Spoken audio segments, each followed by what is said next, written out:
So my name is Delia Valles Rosales. I'm currently with Texas A&M at Kingsville, and I co-host this series of webinars along with Dr. Marta Desmond from New Mexico State University. Can everybody hear me? Okay, thank you. I would like to welcome you to our first webinar of the spring semester webinars, and targeting specifically today is student engagement and professional development through research and internship opportunities. Before we begin our webinar, there's a little bit of housekeeping that we need to take care of.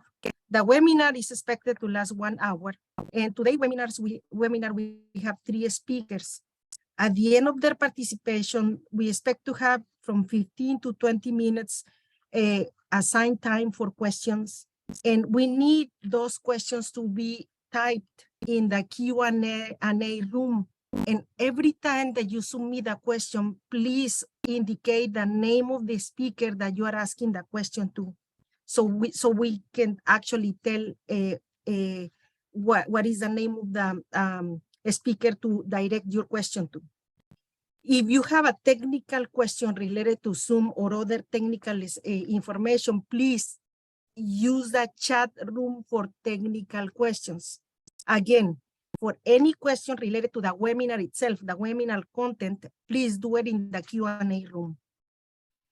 Dr. Marta Desmond and I will be curating the questions, and then if we don't have enough time to answer all of your questions within an hour, we might stay a little bit. If not, then we will ask you to submit your questions and we will get the answers from the speakers and we will post them in our portal. We encourage everybody to become a member of the hub and we are going to put in there in the chat room the link to become a member of the portal, and it's for the NSF HSI STEM resource portal. And please, we encourage you to do that. One more thing as part of the housekeeping, it is extremely important that you also answer a survey.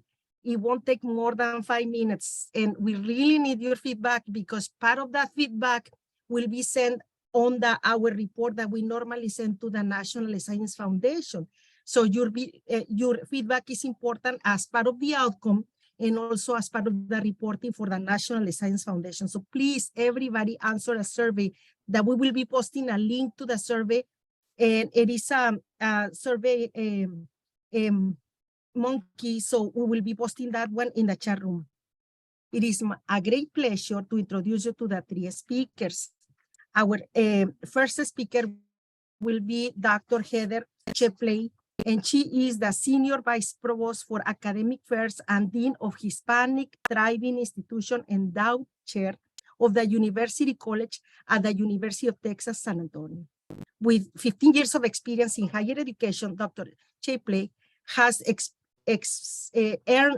earned a reputation for advancing undergraduate education, enhancing the student experiential learning opportunities, and promoting faculty development. As a Senior Vice Provost and Dean, she oversees University College, career engaged learning, continuous improvement and assessment, faculty success, and student studies. Dr. Chepley is committed to advancing diversity, equity, and inclusion in higher education. She helped coordinate the efforts that earned the UTSA the Seal of Excellencia in 2020. Congratulations, Dr. Chepley. Certifying that the university's intentionality in serving Latino students and achieving positive student outcomes. In addition to her administrative role, Dr. Chepley is a distinguished teaching professor in civil engineering, in construction management in the CLES College of Engineering and Integrative Design. Our second speaker is Dr. Esther Isabel Wilder, and she is a professor of sociology at Lehman College, City University of New York, and faculty member of the CUNY Graduate Center. Her current research focuses on factors that promote quantitative literacy, trends, and patterns in scholarly publishing that the experience of disability and the roles of race, ethnicity, and religion in explaining socioeconomic outcomes. She is the author of Willing and living with a spinal cord injury, and co-author of Voices from the Heartland, the Needs and Rights of Individuals with Disabilities. Her scholarly work has appeared in more than dozen journals, including a Science to Metrics, Studies of Contemporary Jury, Milbank Quarterly, Social Science Research, and Teaching Sociology. She also published in the Gerontologist and the Sociological Quarterly. With support from the National Science Foundation, she has been active in a variety of initiatives to promote best practices in STEM education and to improve students' critical thinking and quantitative reasoning skills at minority-serving institutions. Our third speaker is Professor AGDA CORDERO, professor at the Universidad del Sagrado Corazón in Puerto Rico. She has a bachelor's in mathematics. She also has a master's degree in applied mathematics, and she is a professor of computer science at the University of Sagrado Corazón in Puerto Rico. She's a director of natural science department at the same university, and she's a principal investigator in the National Science Foundation sponsored Increased Student Success in STEM grant since 2019. Passionate about the STEM, women in STEM, and women in computer science, she has been shifting her attention to an important issue on how to communicate a scientific knowledge to the community using emerging technologies. And thank you very much for taking your time to be with us this afternoon. And please go ahead and start your presentation. And Dr. Chepley, you are the first speaker. And as I said before, it is extremely important that you answer a survey before you leave. As you leave, please answer the survey. And the second thing is important that if you have questions, type your questions in the Q&A chat room. Well, thank you so much for that introduction, and it's wonderful to be here today. So what I'm going to talk to you today is a little bit about what work we're doing at University of Texas San Antonio. UTSA is probably what I will keep using from here on out, and our classroom to career, and then stay a little high level at the institutional, what we're doing, and then get into the examples of some of the work that's been done with our HSI grants that we have, but also just general work happening in the colleges of science and engineering and integrated design. So our classroom to career initiative, this first started as what we call bold careers. This is our quality enhancement plan for SACS purposes, for those of you that are in the Southern United States and a part of the SACS accreditation process for your institution. And really what this is a strategic and integrated approach to develop marketable skills and career readiness through experiential learning for our students. And in the QEP, it focuses on internships, research, and community. But we have a larger initiative around classroom to career that's about providing transformative learning experiences to develop the marketable skills of our students. And this really looks at trying to use didactic learning that's happening in the real world and applying that to context. So what they're getting in the classroom, how do they use it in a setting outside of the classroom and really apply that work?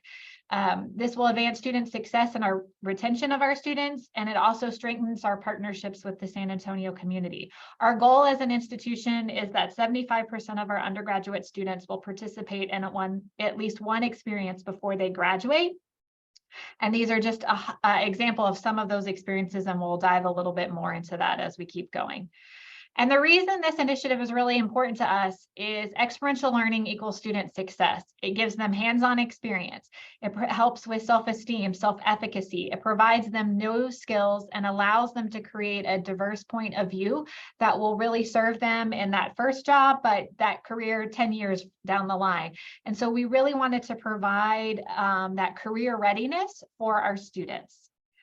And so the Classroom to Career Initiative looks at all different types of things, from entrepreneurship to honors and awards that students could do, leadership development, research and innovation, their interaction through student organizations, the traditional internship, both credit and non-credits, and community engaged scholarship.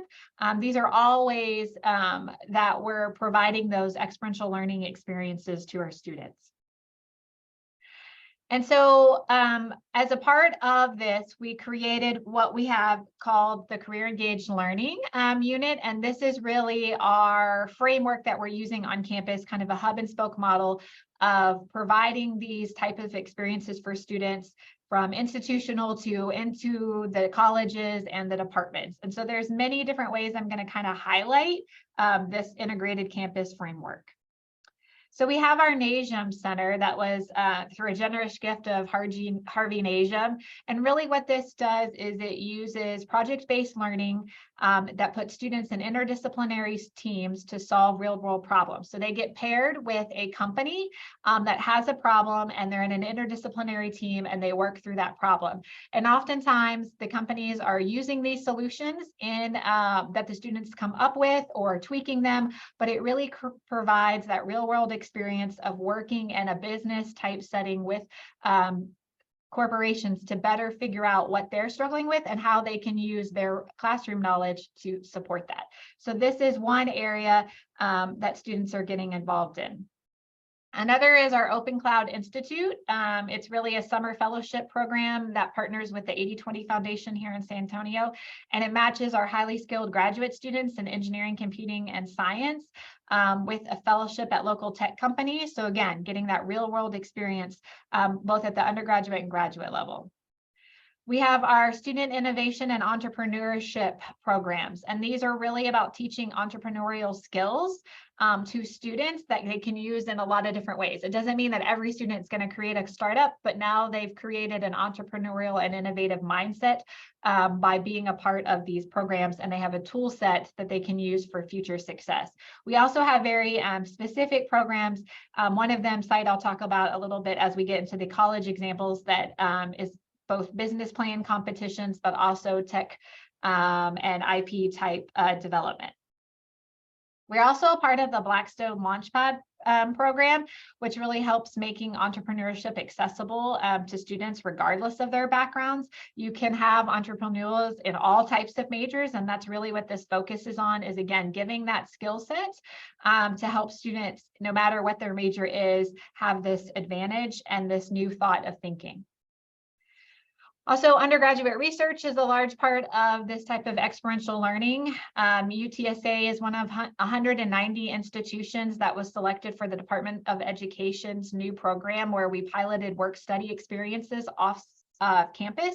Some of these have been in nonprofit organization and government organizations, but it also allowed students research opportunities and really looking at ways to gain other skills.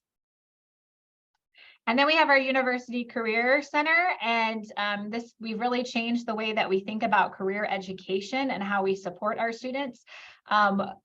We started the Hispanic Serving Institution Career Collaborative Summit. It's a partnership with 13 HSIs that allows students and alumni to engage with 100 companies for professional development and a career expo each semester. And you can kind of see some of the companies that are involved. It also lets them see diverse individuals, professionals in these companies, and what their pathway was to their job and their career, so that it gives them role models and people that they can learn from. And just some of the examples that are happening more localized within our College of Engineering and Integrated Design. We have our Tech Symposium. This is where students solve real-world problems. They identify a plot problem, they plan and develop a prototype or a system to address it. This is over 100 student teams each semester, 400 students involved, and roughly around 800 hours of really honing those projects that are part of their senior design courses. And then there's prizes for the top design in all of our engineering majors. So another way to provide this experiential learning opportunity. We also have mentoring within the college. Each faculty member has about 20 students they meet with each semester. The college has also created freshman interest groups that are offered to students, more like a living and learning community, to really help with self-efficacy and provide a peer advisor. And there's also a strong peer mentoring program that the college has put together through their Student Success Center. Some professional development examples. They really focused on critical thinking, research skills, and as a part of one of our programs that we had through NSF, they were required to complete 2 types of professional development workshops a semester. One of these that we did pre-pandemic, and then they've done some other things for it, was our Women in Engineering luncheon that brought engineering leaders and the community together with the students, and got to hear their stories and understand what they're doing in their jobs, and then just their path.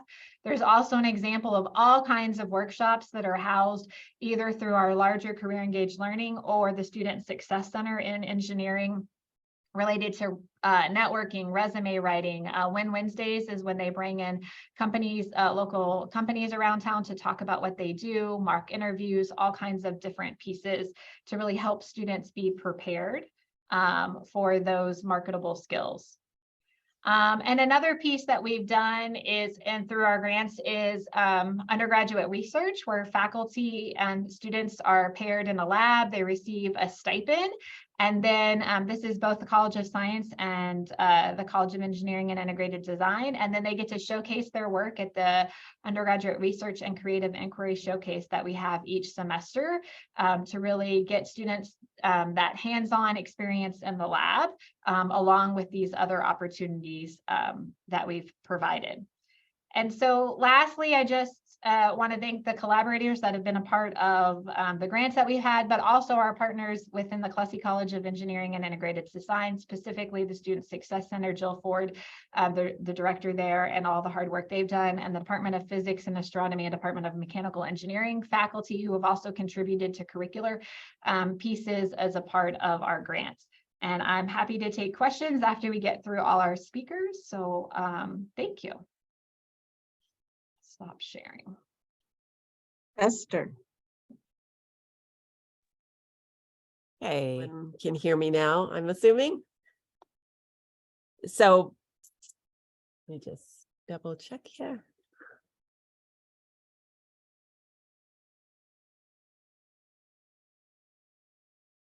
We can hear you and see you now. Okay, great. So hello, my name is Esther Wilder, and I'm a sociology professor here at Lehman College, which is part of the City University of New York. And I am based here in the Bronx in New York City. And in this presentation, I'm going to provide an overview of our data analysis research experience, or the DARE program. And this is an NSF funded program through the HSI initiative. And there are many people involved in this initiative. And on this slide, I've highlighted 5 of my colleagues who have played a key role in preparing materials for this presentation, and also just being actively involved in this project.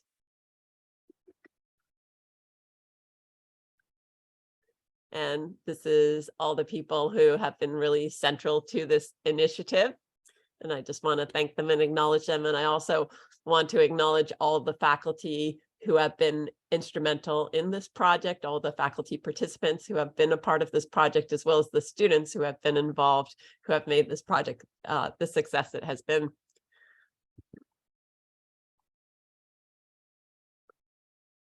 So here we go. So in this presentation, what I wanted to do was to provide an overview of what the DARE project is really about and what we mean by quantitative literacy, and also to show you some assessment data from our project. And I think the best way to talk about what quantitative literacy means is by way of example. So to illustrate this, I have a slide here from United Airlines. And if you look at this slide here, it says, of course, we're going places, more than 370 to be exact. And of course, mathematically, it's a problem to say more than 370 places is exact. So what we're trying to do in our data analysis research experience, or the DARE initiative, is we're trying to promote data analysis and quantitative literacy skills. And part of that is really about writing and communicating about numerical information. So another example here is some screenshots I have from Fox News and from CNN. And if you look at these screenshots from these news organizations, you can see there are some mathematical problems with them. If you look at the one up in the left-hand corner from Fox News, you see that the percentages do not add up to 100%. And the same is true for the one from CNN, where the percentages do not add up to 100%. So one of the things we're trying to do with our DARE, or our Data Analysis Research Experience program, is we're trying to get students to be critical consumers of numerical information and to be able to identify problems such as these. So I have another example here, which has a pie chart. And if you look at the link down at the very bottom, I have a link for you to participate in this. And this is a question about a pie chart that asks, respondents, which of the following is true from this pie chart? And it's getting at how people can interpret a pie chart. Is it true that Jews are slightly more likely to cremate their dead than Hindus? Looking at this pie chart, which is showing the distribution of cremations by religion. Does this pie chart show that Protestants are the religious group most likely to cremate their dead? Does it show that 3% of Jews are cremated, or is it all of the above or none of the above? I'll just give you all about half a minute or so to think about this. If you want to participate, you can go to the link and put what you think is your response. And I can actually go to this link here and see if we're getting any responses here. I have one person who has responded, and I'm going to talk about the answer to this question in a second. Because what we're really trying to do is get people to, think critically about numerical information. Actually, if I go back to the slide here, you can see the link again. It's https://tinyurl.com/darefun if you want to participate in this.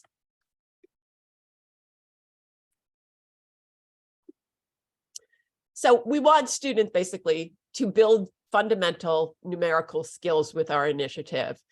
These are the skills which are the foundation for all STEM disciplines, such as working with numerical data, working with charts and tables, working with percentages, rates, ratios, and basically a wide variety of descriptive statistics.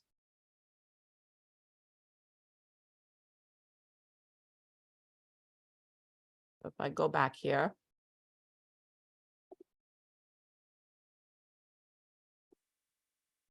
I see here that I have 10 responses.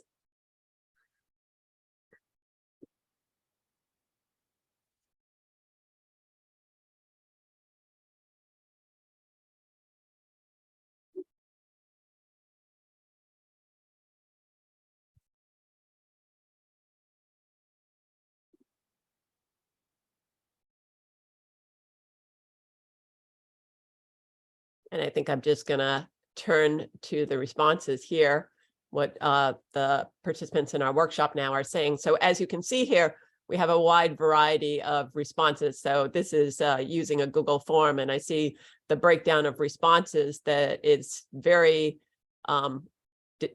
quite varied in terms of the responses that all of the participants in this workshop are giving to the question.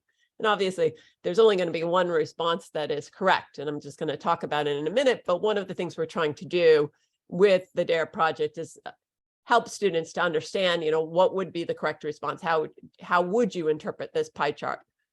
So I'm going to go back to it now and tell you what the correct response is. The correct response is none of the above.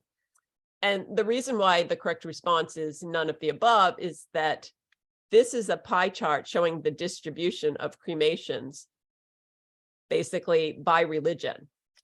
And the issue is, what we want to have students understanding is, what is the base population and why is it none of the above? And how could we get information that would allow us to look at the likelihood that different groups are likely to cremate their dead. So this is basically the distribution of all cremations in North America. And of course, the region why the biggest part of the pie is yellow is because most of the people in North America are Protestant. So just by the virtue of the fact that most of the people are Protestant, we have the greatest distribution in terms of people being Protestant. Just as, for example, if we were to look at poverty in North America, the greatest number of people in poverty would happen to be white or Caucasian. But if we were to look at who's most likely to be in poverty, it would vary by race and ethnicity, and whites actually have lower rates of poverty than other ethnic groups, in the same way in terms of cremation. So what this is looking at is for every 100 cremations in North America, this is the distribution by religion based on this pie chart. That's what this pie chart is showing. But if we wanted to look at the likelihood that different groups are likely to cremate their dead, we would need to have a different base population. We would need to know, well, if we have 100 deceased Jews, how many of them are cremating their dead? So these are some of the skills we're trying to instill in our students with the DARE project. So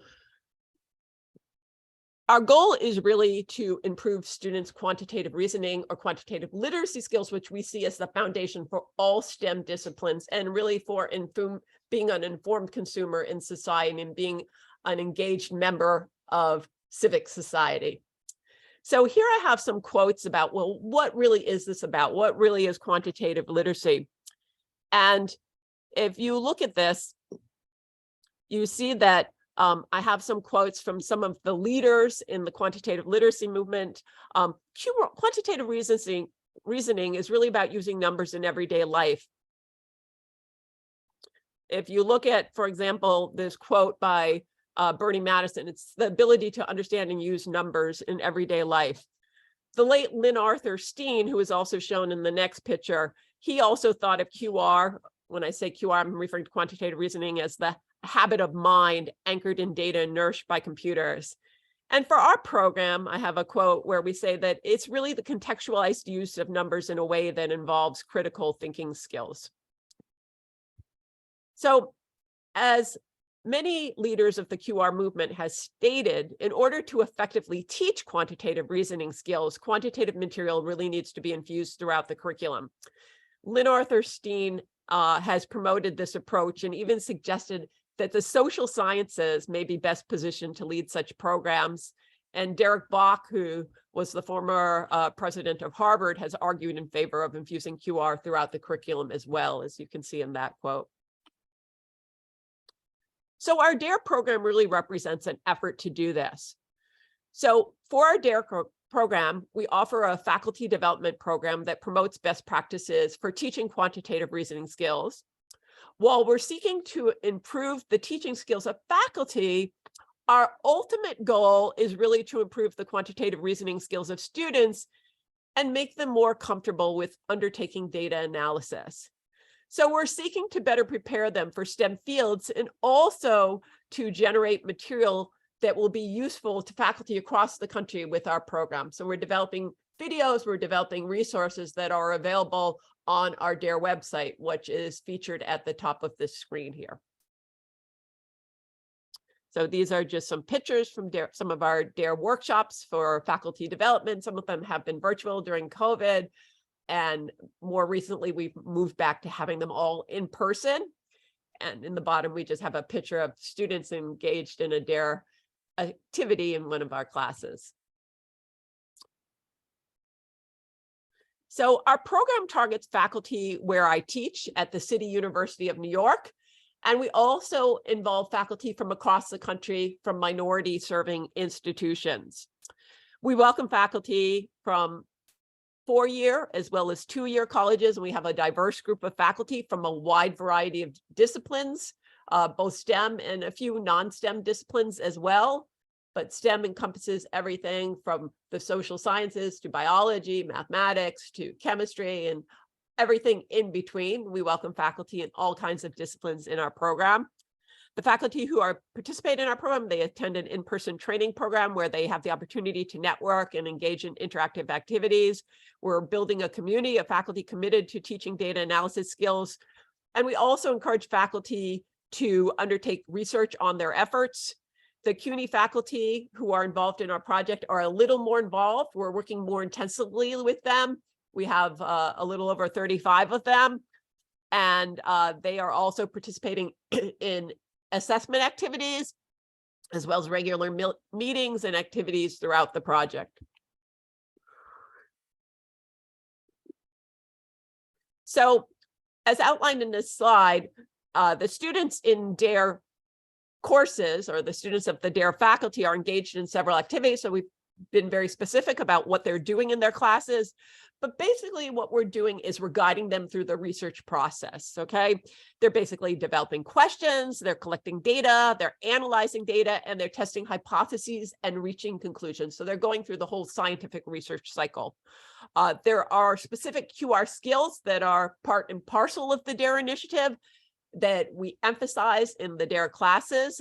These are basically focused on descriptive statistics. So it includes things such as understanding how to prepare and interpret tables and graphs, working with percentages and rates, and other kinds of descriptive statistics, such as measures of central tendency. All students who are involved in DARE courses, they gain familiarity with working with spreadsheets. This can take the form of Google Sheets or Excel. So as I conclude, I want to share some results of what we've found from our analysis. If you look at this slide here, it outlines some of the ways we've been undertaking research on the DARE initiative. And we have been engaged in both qualitative as well as quantitative research on our efforts. So in the process of assessing our initiative, we're gathering data from both the faculty who participate in our programs, the faculty who participate in our training, as well as the students who are in the courses of the DARE faculty here at the City University of New York. And we're looking at how the program ultimately affects student learning, as well as their attitudes towards data analysis and quantitative skills. And we're also, looking at the faculty and how it affects their approach towards teaching and their pedagogy. Our research design for what we're doing here at CUNY is outlined in this slide, and it shows that we have faculty switching back and forth to teaching their courses with the DARE intervention and without the DARE intervention. So in terms of some of the findings here,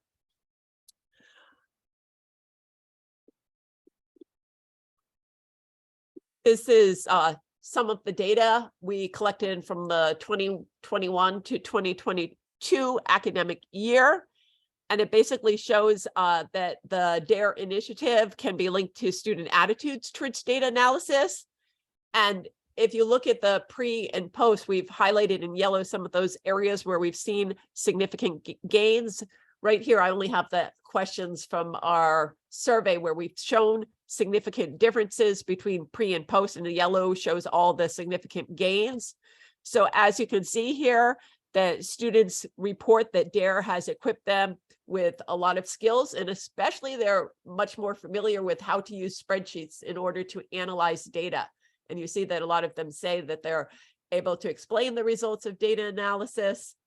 And when we compare faculty who are doing the control to the intervention, and like I said, our design has some switching back and forth, what we see is there's some significant differences between the intervention and the control, and especially with regard to students feeling that they're more comfortable working with spreadsheets and that they can analyze data, and that they think, it's important to be analyzing data through class projects, such as the ones that are happening in the DARE courses.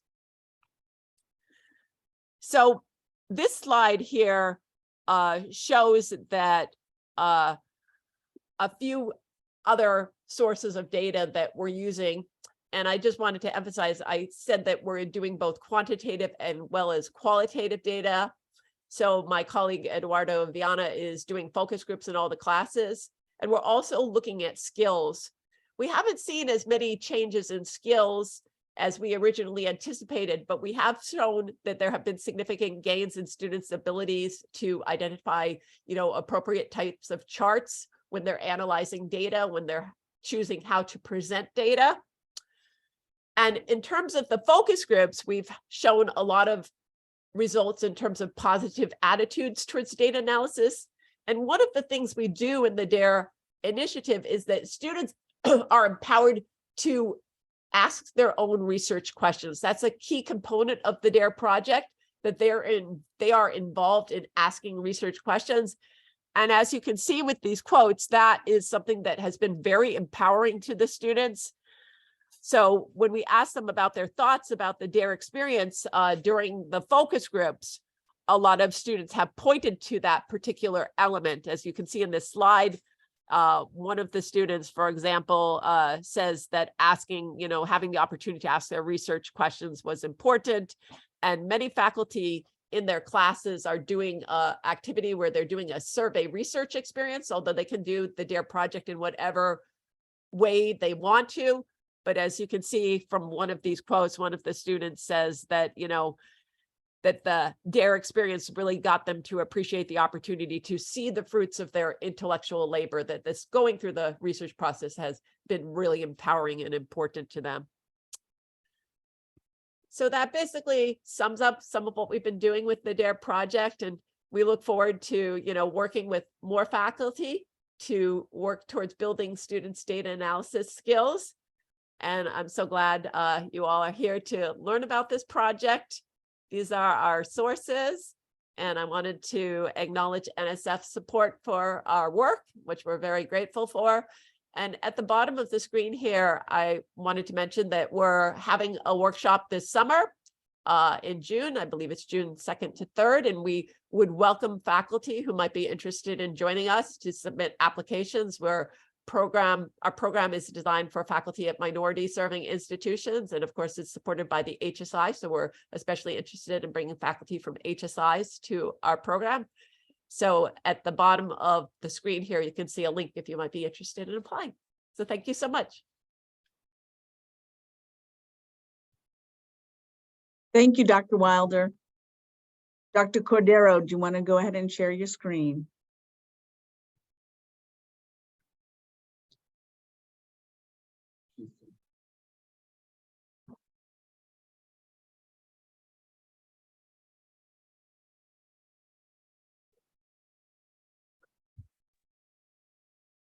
Dr. Cordero, could you unmute yourself? Hello, everyone. Can everybody see the first slide? Yes. Thank you. So my name is Agda Cordero. I am a professor of computer science at Universidad SAGRADO CORAZÓN here in Puerto Rico. I want to point out that I currently am not director of natural sciences. I was from 2013 until 2017, right after Hurricane Maria hit. For health reasons and stress, I had to go back to teaching, which is my passion. I have been principal investigator of this project called Increasing Student Success in STEM since the summer of 2019. It's NSF Award 1928-543. And I am really, really excited to share our project with you. This is our team. It's composed of faculty who are either coordinators of the different components of our project or research faculty. To the right of the slide is my principal investigator, Professor Ileana Ballester. In the middle of the screen is Dr. Maria Rodriguez, who is the lead researcher. It's a wonderful team that I am very proud to represent here today. Increasing student success in STEM aims to increase the number and percentage of students who remain in STEM majors, complete STEM degrees, and secure STEM employment after an internship or research experience. We targeted specifically first and second year students because this particular group, we have the lowest retention. We want to help them overcome obstacles in gateway math courses, which are nationally acknowledged barriers in STEM success. All of SAGRADO students, 100% are Hispanic. ISS's focuses on peer mentoring, peer math tutoring, research and internships, career counseling, industry mentoring, and faculty development leading to key gateway math course revisions. These improvements will increase within term retention, fall-to-fall retention, 6-year graduation rates, and placement into STEM employment post-graduation. What are we studying? You will see that some are expressed in the present and some in the future because of different circumstances. Some of the components that we want to implement have been postponed, and I will explain each one. First of all, does peer math tutoring contribute to retention in STEM majors? We are studying passing grades of students who attend math tutoring by their peers. Does peer mentoring contribute to retention in STEM majors? This is one of the components that it's just starting right now. So this semester we plan to conduct interviews with the participants, and qualitative analysis will be conducted to determine if peer mentoring contributes in any way to retention of these first and second year students. Tutors and mentors are carefully selected upperclassmen. Usually they are students who have gone through research experiences themselves. Will industry mentoring, career counseling increase retention? I'm sorry.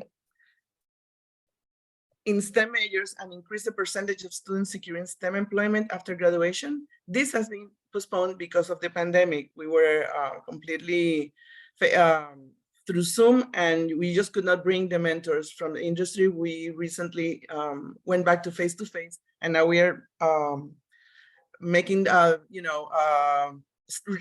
restarting this component of the project. We will use survey instruments and interviews, evaluating these experiences, and if they have made the student feel more confident in pursuing a degree in his or her chosen field, and to determine if they contribute to retention. Does faculty training and curricular revision development in math courses contribute to retention in STEM majors? That we have been able to accomplish. We are comparing passing rates of students in 6 selected math courses before and after these courses were revised, as reported by SAGRADO's Institutional Research Office. We are also conducting focus groups with the math faculty to assess their experience teaching the redesigned courses. The redesign consisted mainly of adding active learning experiences, active learning activities to these 6 courses that were pre-calculus, calculus, math course that was specifically developed for the computer science students, statistics, and a course that some of the students have to take before pre-calculus. This has been the most successful part of the project. We are studying if the student participation in a research or internship experience early in their undergraduate studies increase retention in STEM majors and increase the percentage of students securing STEM employment after graduation. Faculty who provides opportunities have designed these activities to be successfully completed by first and second year students. That was something that the students were a little apprehensive about. They thought that they may not be able to do research because they are just, they consider themselves just first and second year students don't do research, where the activities were designed specifically with this in mind. And we have to, I want to pause here for a second and explain something. These students that we are receiving have gone through a very particular school experience. We have been hit by hurricanes, earthquakes, the pandemic. Since 2017, it has been a very unusual academic experience for these kids. Some of them have never been in a science lab. They were never in a science lab in high school. They had never touched a microscope or any type of science equipment during their high school studies, because it was, if they had classes at all, they were mostly via Zoom. For example, the students that were in the southern part of Puerto Rico right after the earthquake simply could not attend school anymore. So because many of the schools were destroyed by the earthquake. So this is a very particular population of students, and they come into the university with apprehension. Can I do this? So we have made sure that they understand that yes, they can, because all of these circumstances were taken into account when the activities were designed. We're using instruments that were developed for research faculty to evaluate the participants and for the participants to evaluate the research experience. Focus groups are used to collect qualitative data on their intention to continue pursuing a STEM major after this experience, and data from SAGRADO's Office of Academic Research and Assessment is collected to determine participant grades and retention. The tutoring started on the third year of the project for diverse reasons, mainly, Zoom and pandemic and all of this. And that year, only 16 students attended tutoring sessions. All of the 16 students, except 2, passed their math courses. The 2 that did not pass withdrew. During the summer of 2022, the ISS staff decided to meet and address why there was such low attendance to tutoring. We concluded that one reason was that the students felt that attending tutoring was admitting failure. The other reason was that tutoring was done in virtual modality. So we decided to redesign the tutoring component of the project and renamed it Math Empowerment. The word tutoring has disappeared from our vernacular when we service the students. The tutors are now known as the Math Squad, and they provide assistance instead of tutoring. We were able to provide the services on a physical space instead of via virtual learning. And this space, we called it the Math Empowerment Lab, where students can go not only to get assistance, but they can also go to study in groups. We are acquiring computers for the space so they can do their homework. And if they need assistance, a member of the Math Squad is there to help. These changes were implemented in August of 2022, and we see the results. Before that, only 13 tutoring sessions were provided. After the changes were implemented, 159 tutoring sessions were provided. The peer mentoring component, it's still being implemented. We were able to do something that we developed that is called the mentor, sorry for the mistake there, the mentor speaker, where a mentor gives a short talk to a small group of first and second year students about his or her experiences as a participant of a research project or presenting at a national conference, among other topics. We are expanding this concept this year. It was successful. The students enjoyed it very, very much. The students who attended the small talk given by the mentor speaker. Does student participation in a research or internship experience early in their undergraduate studies increase retention in STEM majors and increase percentage of students securing STEM employment after graduation? Due to the earthquakes that happened in Puerto Rico in early 2020 and the pandemic, few students were recruited to do research. The number of students this year is significantly higher. We're looking close to 30 students that want to do research this particular semester. One very important result of this effort is that 98% of students who have participated in research or internship activities sponsored by a project are still studying STEM in the STEM field or have graduated from SAGRADO with a degree in a STEM field. We have given the experience to being able to give this experience to 53 students, and just one did not continue studying in a STEM field. Through the focus groups, we were able, and I'm sorry, there's a big truck going in front of my house. I'm so sorry. Through focus groups, we were able to gather significant data on how they view the experience. A significant number of these students have expressed that they feel more confident in their choice of field of study after their experience with ISSS.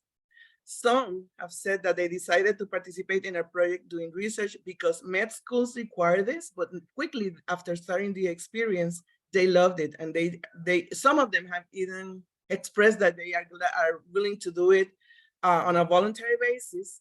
In this project, in this research experience, they get a stipend of, it used to be $1,200, now they're gonna get $1,600. They express satisfaction with their work, more confidence in presenting before an audience, and satisfaction with the different research topics that they were able to choose from. We don't have data on the percentage of students securing employment because few students have graduated. We just started this 3 years ago. Most have entered or are preparing to enter schools to study careers such as medicine, veterinary medicine, or pharmacy. This is a slide where I show you some of the students doing research with their faculty mentors from SAGRADO and the diverse subjects in which research has been done: ecology, renewable energy, physiology, HIV, microbiology. Dr. Jeronimo Maldonado was supervising an internship for computer science students to develop websites for the different federally funded projects that are currently happening in SAGRADO. Another very interesting finding is that 5 research group of students have 5 research students submitted abstract, and the 5 were accepted to present their work in poster sessions on different national conferences, such as EARN, Experimental Biology, SAGNAS, among others. This is the group that presented at Experimental Biology in Philadelphia, April of last year. These students were accepted also for the Emerging Researchers National Conference, which unfortunately was canceled because of COVID for February of 2022. Our institution, SAGRADO, has always been considered a teaching institution. Therefore, research had never before been a priority. In fact, very little research was done, and it was usually associated with certain courses such as microbiology. Since this project and other projects started, it has changed. 53 students have done research under ISSS. 2 were sponsored to do research at another institution. 51 have done research in-house at SAGRADO. Currently, we have 5 STEM faculty members doing research. We're evaluating 3 more projects to select 2 and fill the 7 available positions that we have under ISSS. The faculty are also compensated economically for doing research with the students. As a result of this, another federally funded project, faculty are now engaged in research. One of the research projects sponsored by ISSS will be published in a peer-reviewed publication. The word that I used to describe this change now at SAGRADO is effervescence. Many faculty want to do research now, and that it's really, that is something to, to be happy for and to be proud of. This is Dr. Francisco Arencibia, whose publication, whose articles is being published at the Journal of Theoretical Biology. And I have to say, I'm really proud of him because he was, I gave him the introduction into computer science class. He was my student for a year. If I were to encourage you to do something like this, to submit a project, to submit a proposal to NSF, please do it. I'm sort of like a Nike fan, just do it. From the early stages of proposal development, we included everyone in the university that was involved in the implementation. I mean, we talked to human resources, finance, the provost, the dean, the department chairs, institutional career counseling, everybody, even the president heard from me and my ideas. And early on, I was very supported by university. I studied past projects, what worked, what didn't.